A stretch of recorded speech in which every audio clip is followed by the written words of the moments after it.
কার পরিবর্তন কখন হবে, কার কথাই বদলাবে, কখন বদলাবে কেউ জানে না। জানে কে? আল্লাহ। হয়তো তার কাছে এক কথা দিলে লাগছে যে হায় আসলে আমার জীবন এমন ঘৃণ্য জীবন।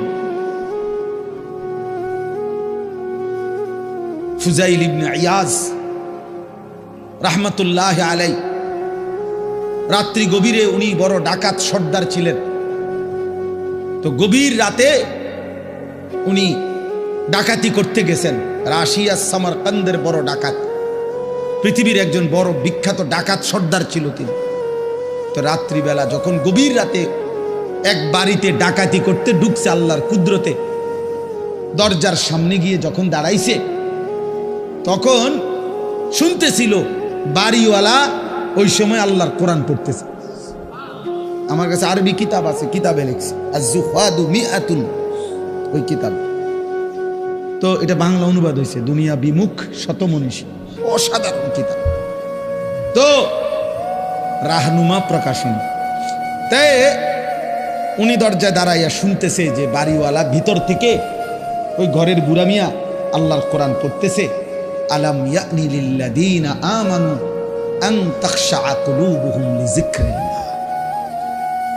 আল্লাহ বলছেন আমার মুমিন বান্দা, আমি আল্লাহর শরণ, আমার বন্দিগি, আমার জিকির, আমার ইবাদতের জন্য তোমার মনটা নরম হওয়ার, অন্তরটা নরম হওয়ার সময় আজও কি হয়নি? আজও হয় নাই বান্দা? আর কোনদিন আমাকে সেজদা দিবা না? আর কোনদিন আমার নামাজ পড়বা না? তাহলে আর কোনদিন হালাল খাইবা না? আর কোনদিন নারী পর্দা করবা না তুমি? আল্লাহ যেন ভেবে আম করে বলে, দিনের পর দিন যে ফজরের নামাজ পড়ে না, আল্লাহ যেন তাকে ডাক দিয়ে বলে বান্দা তাহলে কি আর কোনদিন ফজরের সেজদা দিবা না? প্রতিদিন যে গালিগালাজ করে, আল্লাহ যেন বলে বান্দা তাহলে কি আর কোনদিন এই গুনাহ ছাড়বা না? এভাবেই বলে যাইবা, এভাবেই আমি আল্লাহকে কষ্ট দিবা। তো এই ডাকাত সর্দার ফুজাইল, উনি তখন এই আয়াত হঠাৎ করে গভীর রাতে ওনার এই কথাইটা, উনি তো বুঝছে অর্থ, ওনার কলিজার মধ্যে গভীর রাতের নিস্তব্ধ, চারিদিকে তো ঠান্ডা নীরব, এই এক আয়াত ওনার কলিজা ছিদ্র করে ফেলছে, দিলে লাগছে। উনি পিছন দিকে ফিরে এসে চলে আসছে, বালা ইয়া রব্বি কদ আনা, আর চিৎকার করে দুই হাত তুলে বলছে আয় রব, আয় মাওলা, সময় হলো, হয়েছে সময়, আমি আর এই নাফরমানির জিন্দেগি করব না, দিলাম ছাইড়া। এরপরে আমি যেটা বুঝাইছি আরেকটু রয়েছে কথা। এই ডাকাত সর্দার তিনি এত দুর্ধর্ষ ডাকাত ছিলেন যে ওই জামানায় আপনার যেই কোনো মানুষ, পথিক, মুসাফির, এমনকি বাচ্চা পর্যন্ত ওই অঞ্চলের ওনার নাম শুনলে ভয় পাইত।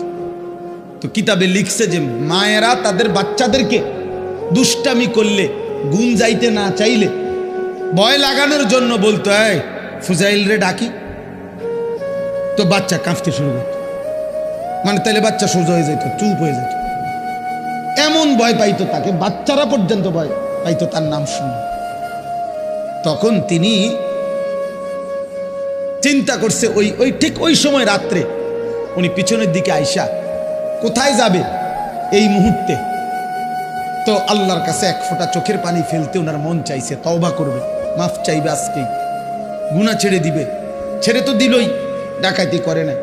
তো লিখছে যে পার্শ্ববর্তী একটা খালি ঘর একটু দূরে, এমনি সারা বাড়ি আর কি, এটার মধ্যে মানুষ থাকার কথা না, এইখানে উনি একাকী মনে করে নিয়ত করছে যে এখানে ঢুকে আমি একটু নীরবে চোখের পানি ফেলে আল্লাহর কাছে এই রাতেই তওবা করুন। তো উনি ঢুকছে ওই ঘরে, ঢুইকা দেখে ওইখানে কিছু লোক, যারা তৎকালীন জামানায় মানুষ এক জায়গার থেকে আরেক জায়গায় সফর করার সময় রাত হয়ে যাওয়ার কারণে এইখানে আশ্রয় নিছে কিছু লোক আর কি, ওরা ওইখানে শুয়ে রয়েছে, মুসাফির, পথিক মুসাফির। তো এই মুসাফির যেগুলো শুয়ে রয়েছে, ওরা গভীর রাত, কিন্তু কারো চোখে ঘুম নাই, শুয়ে আছে ঠিক চোখ খোলা।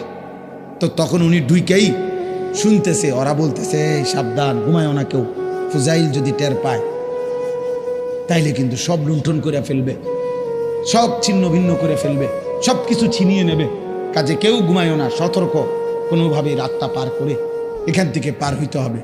ফুজাইল কিন্তু যদি টের পায়, এই কথা উনি শুনছে, এর দাঁড়ায় দাঁড়ায়, উনি তো সেই ফুজাইল।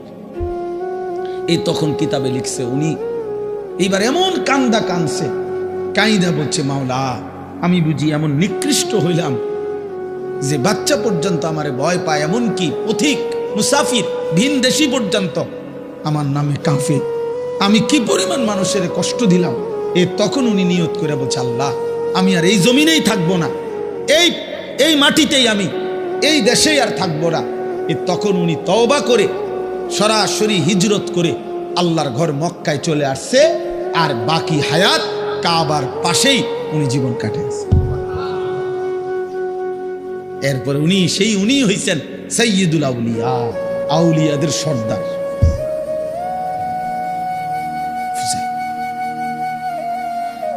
তাইলে বললাম আর কি, যে কোনো কথা, কোনো এক আচরণ, কোনো এক শব্দ অনেক সময় চেঞ্জ করে ফেলে, জীবন তোলপাড় করে ফেলে, জীবন পরিবর্তন করে ফেলে।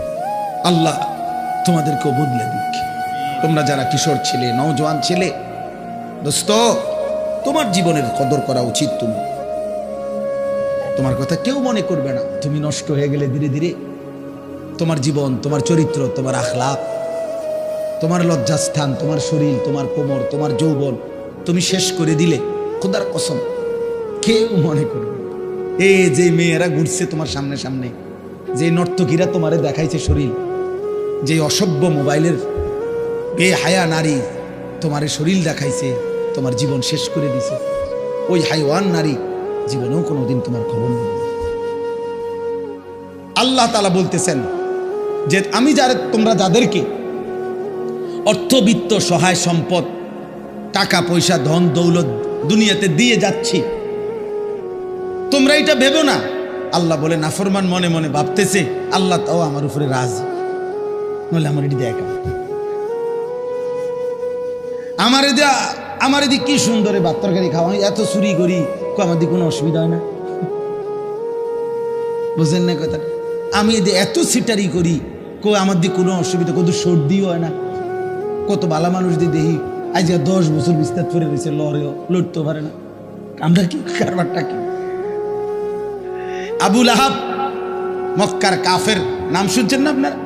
নবীজি সাল্লাল্লাহু আলাইহি সাল্লামের বিরোধিতাকারীদের মধ্যে সবচেয়ে বেশি বিরোধিতাকারী যে কয়েকজন, এর মধ্যে একজন আবু লাহাব। সাহাবীরা ওরে বলতো, নবীর সাহাবীরা, এই আবু লাহাব। আবু লাহাবের একটা বদঅভ্যাস ছিল, নবীজি যেখানেই কাউকে কালেমার দাওয়াত দিতেন, মানে কাউরে ইসলাম বুঝাইতেছে মনে করেন, হে পিছন থেকে একটু দূরের থেকে ওর দিকে তাকাইয়া কইতো সাবধান, ধরা খাইও না, একবারে মারারিবা, আর বিড়ি খেতে না, ইতান হইলে সিটারি যে করতে এত সুন্দর, রিডিহার করতে না, রেডি সাউন্ড, নাটক সাউন্ড, সিনেমা সাউন্ড, এটি সব ছেড়ে দিতে হইব এই মৌলবীর কথা শুনলে। হ্যাঁ, মানে বলতো না না। এরপরে নবীজি সাল্লাল্লাহু আলাইহি সাল্লাম সরে গেলেই এই বেঈমান ওই লোকের কাছে গিয়ে বলতো, কি কইছে, এই কইছে তোরে না, সাবধান, এটি কইয়া হে বিরাট বড় জাদুকর, নাউজুবিল্লাহ, ও অনেক বড় গণক, ও একটা ফেরেশতা গায়ে দিছে সমাজটার মধ্যে, কয় যে আমাদের পুরাটা এলাকা নষ্ট করে লাইছে, মায়ের লগে এখন আর ফুতের মিল নাই, ফুতের লগে মার মিল নাই, স্বামীর লগে স্ত্রীর মিল নাই, বাপের লগে ফুতের মিল নাই, একটা বেড়াছাড়া লাগাই দিছে, নাউজুবিল্লাহ। এইভাবে সে বলতো। তো তাফসীরের মধ্যে আছে, নবীজির বিভিন্ন সাহাবীরা ওরে বলতো, আবু লাহাব তুমি যেই বাড়াবাড়ি করতেছো, আতলারো, তোমার তো আল্লাহ তাআলা এই হাত অচল করে দিতে পারে, আল্লাহ তো তোমারে ধ্বংস করে দিবে, হাত তো অচল করে দিবে, তুমি নবীর এভাবে বিরোধিতা করতেছো, সারাক্ষণ লাগে থাকো তুমি পিছে পিছে। এই তখন তাফসীরের মধ্যে আছে, প্রত্যেক দিন সকালবেলা আইসা ওই লোক পরিচিত, এরা সমবয়সী না, যারা ইমানদার হয়েছে সাহাবী, ওরাও তো অনেকেই কুরাইশ বংশীয়, তো সমবয়সী, এক লগে চলুন না মানুষ, তো আইয়েই কইতো, কিরে এই যে হাত কিচ্ছু হয়েছে না, এই যে কি সুন্দর কত কইলা তো এরুম হইব এরুম হইব কিচ্ছু তো হয়েছে না। এই এত বড় হারামি আছে, হারামি দ্য গ্রেট, হারামির এক শেষ, ওই অহংকার করত। তো আল্লাহ তাআলা বলেন আয়াহসাবুনা আন্নামা নুমিদ্দুহুম বিহি মিন মালিন ওয়া বানিন নুসারিউ লাহুম ফিল খায়রাত। আল্লাহ বলে যাদেরকে আমি দুনিয়ায় কিছু সম্পদ এবং কিছু সন্তানাদি জিফুত নায়নাত করে দিছি, তারা ভাবতেছে আমি আল্লাহ তাআলা তাদেরকে ভালোর উপরেই রাখছি, কল্যাণের উপরেই রাখছি, খুশি আমি তাদের উপরে। তারা মনে মনে ভাবতেছে না, বাল্লা ইয়াশউরুন, আসলে তারা বুঝতেছে না যে শুধু সম্পদ, শুধু সন্তান, শুধু অর্থ, শুধু ক্ষমতা, শুধু সুস্থতা, দুনিয়াবি কোনো চাওয়া পাওয়া পূর্ণ হওয়া, এটা কোনোভাবেই আল্লাহর সন্তুষ্টির কোনো পরিচয় নয়। আল্লাহর সন্তুষ্টির পরিচয় নয়।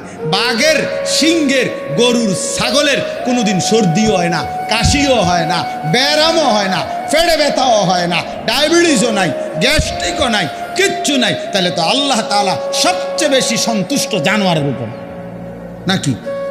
কথা বলে না কেন?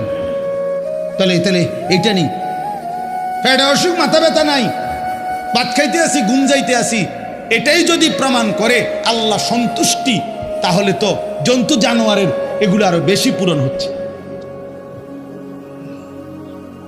হ্যাঁ, কোনো হাসপাতাল নাই, চিকিৎসা এত বেশি কিছু নাই। অতএব এটা না, আল্লাহ বলছে বল্লা ইয়াশউরুন, না না, নাফরমান বান্দা বুঝতেছে না, ও বুঝতেছে না। ভাত খাইতে দিচ্ছি বলে, ঘুম যাইতে দিচ্ছি বলে, আমি এটা প্রতিদিনের জন্য বলি যে আরে ভাই, কেউ কেউ আসো তোমরা ছেলেরা, হয়তো মনে করছো কোনো রোগ নাই, শোক নাই, কেউ বাধা দেয় না, সব মন মতো চলতেছে, মন মতো তুমি ভেবেছ এভাবেই চলবে। না না, আল্লাহ বলে দুনিয়ায় ভালো থাকা, দুনিয়ায় একটু আরামে থাকা, এটা আমি আল্লাহর সন্তুষ্টির পরিচয় প্রমাণ নয়। আমি তো কাফের বেঈমানকে দুনিয়া অনেক ভালো থাকতে দিছি, অনেক সম্পত্তি দিয়ে ভরপুর করে দিছি। অতএব এগুলো কি আমি আল্লাহর সন্তুষ্টির জন্য দিছি? কথা বলেন না কেন? তাহলে এটা না।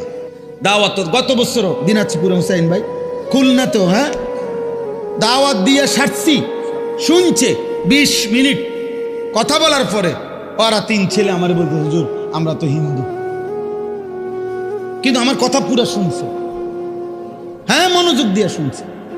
আমি বলছি ঠিক আছে ভাই, কোনো অসুবিধা নাই, মালিকের কথাই বলছি, তোমার সৃষ্টিকর্তার কথাই তোমারে শুনাইছি। সেই দিন এক মাওলানা সাহেব রংপুর থেকে খবর পাঠাইছেন যে একটা মাহফিলের ডেট দিতাম কেন এত দরকার হইল, উনি বলছেন যে এক ওই বাজারের হিন্দু ছেলে, ওর কথা হইল হুজুর, এই হুজুর রে দাওয়াত দেন। আলহামদুলিল্লাহ,